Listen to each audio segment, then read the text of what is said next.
ഇതാ നിങ്ങളുടെ ജോലിയൊക്കെ പോകാന്ന് കേട്ടല്ലോ. നിങ്ങളുടെ ഇന്റേൺ ഒറ്റ ദിവസത്തിൽ കോഡൊക്കെ സെറ്റാക്കി. അങ്ങനെയൊന്നും വെബ്സൈറ്റ് പോകില്ല. നമുക്കിതിൻ്റെ ഡിസൈൻ വേണം, പിന്നെ അതിൻ്റെ സ്ട്രക്ചർ ഉണ്ടാക്കണം, പിന്നെ അതിൻ്റെ ഫ്രണ്ട് ഉണ്ട് ബാക്ക് ഉണ്ട്, ഇതൊക്കെ വെച്ച് കണക്ട് ചെയ്ത് നല്ല രീതിയിൽ പ്രസൻറ്റ് ചെയ്യണം. പിന്നെ അത് കഴിഞ്ഞ് SEO. പെട്ടെന്ന് അങ്ങനെ റീപ്ലേസ് ചെയ്യാൻ പറ്റുന്ന ജോലിയൊന്നുമല്ല. അതെ, ഫുള്ളി ഹ്യൂമനെ റീപ്ലേസ് ചെയ്യാൻ പറ്റത്തില്ല. ഇപ്പോൾ നമുക്ക് ശരിയാണ് MongoDB ആണെങ്കിലും ബാക്കി എല്ലാ എൻവയോൺമെൻറ്റ് വേരിയബിൾ സെറ്റപ്പ് ചെയ്യുക, ക്ലൗഡ് ആണെങ്കിലും ഒക്കെ നമ്മൾ തന്നെ പർച്ചേസ് ചെയ്യണം. ഫുള്ളി നമുക്ക് AI ഡിപ്പെൻഡ് ചെയ്യാനൊന്നും പറ്റില്ല എല്ലാ കാര്യത്തിലും. അതെ, കൂടി നമ്മൾ ഇൻഫോർമേഷൻ നേരിട്ട് കൊടുത്തു കഴിഞ്ഞാൽ തീരെ സെക്യൂർ അല്ല. ഈ APIസും ഈ കീസൊക്കെ വെച്ച് അറിയാലോ, ഈ നമ്മളുടെ ഡാറ്റാസ് കംപ്ലീറ്റ്ലി ലോസ് ആവാനുള്ള സാധ്യതയുണ്ട്.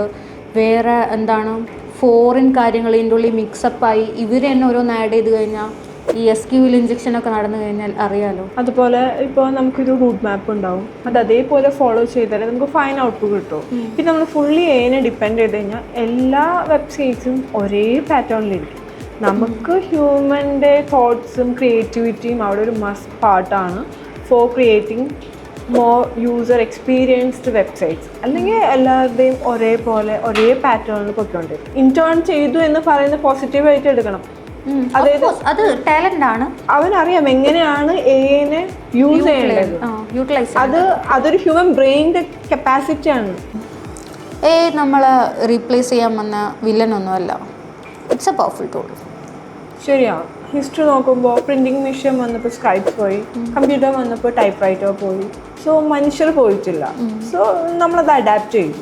അതെ, സോ AI യും നമ്മൾ അഡാപ്റ്റ് ചെയ്യും.